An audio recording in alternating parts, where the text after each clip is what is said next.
இப்போ உமாதேவி கூருடையாளான கதைய பத்தி பார்ப்போம். பிருங்கி முனிவர் சிவபெருமான மட்டும் வலம் வந்து வணங்குவார். இத கண்ட உமாதேவி சிவபெருமான் கிட்ட கேட்கிறாங்க, ஏன் பிருங்கி முனிவர் என்ன வலம் வராம உங்களை மட்டும் வலம் வந்து வணங்குறாரு அப்படின்னு கேட்கிறாங்க. அதுக்கு சிவபெருமான் சொல்றாரு, இஷ்ட சித்தி அடைய விரும்புறவங்க ஒண்ணு வணங்குவாங்க. இஷ்ட சித்தி அப்படின்னா விரும்புறத அடையிற சக்தி, அதுக்கு பேர் தான் இஷ்ட சித்தி. ஆனா இஷ்ட சித்தி எல்லாம் எனக்கு வேணாம், மோட்சம் மட்டும் போதும் அப்படின்னு நினைக்கிறவங்க என்ன வணங்குறாங்க. பிருங்கி முனிவர் இஷ்ட சித்திய விரும்பல, மோட்சத்தை மட்டும்தான் விரும்புறாரு. அதனால அவர் என்ன மட்டும் வணங்குறாரு அப்படின்னு சொல்றாரு. சக்தி இல்லாம சிவம் இல்லை அப்படிங்கிறத பிருங்கி முனிவருக்கு புரிய வைக்கிறதுக்காக பிருங்கி முனிவரின் உடல்ல இருக்கிற சக்தியை எல்லாம் உமாதேவி எடுத்துடுறாங்க. உடல்ல சக்தியை இழந்ததுனால பிருங்கி முனிவரால எழுந்து நடக்க கூட முடியாம போயிருது.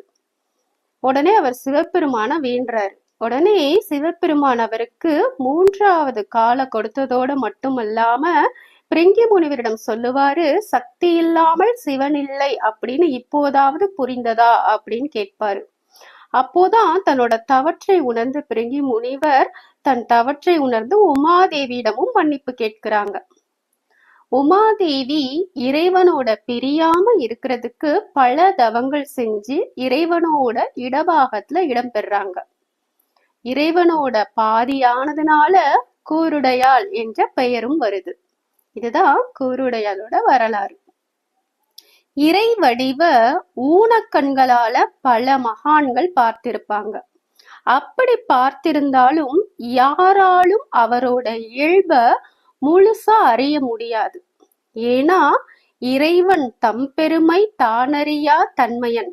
அதனால இறைவனோட இயல்ப அவனால படைக்கப்பட்ட எந்த உயிரும் எவ்வளோ பெரிய நிலைய அடைஞ்சாலும் இறைவனை முழுவதுமா அறியறது அப்படிங்கிறது இயலாத காரியம். அதனாலதான் மாணிக்கவாசகர் கூட பாடியிருப்பாரு, அறிவாரை கேட்டறியோம் அப்படின்னு. இந்த பாடல்ல காண்பாரோ அறியானே அப்படின்னு பாடியிருப்பாரு. மெய்யடியார்கள் கூட தங்களோட அறிவாலும் உணர்வாலும் அவரோட இயல்பை காண முடியாது. ஜீவன் முக்தர்கள் கூட அவ்வப்போது உலக நினைவுக்கு வந்துருவாங்க. அந்த நிலையில அவர்களுக்கு இறைவனோட காட்சி கிடைக்காது. எனவே தொடர்ந்து அவங்களாலும் தரிசிக்க முடியாது. அதனாலதான் மாணிக்கவாசகர்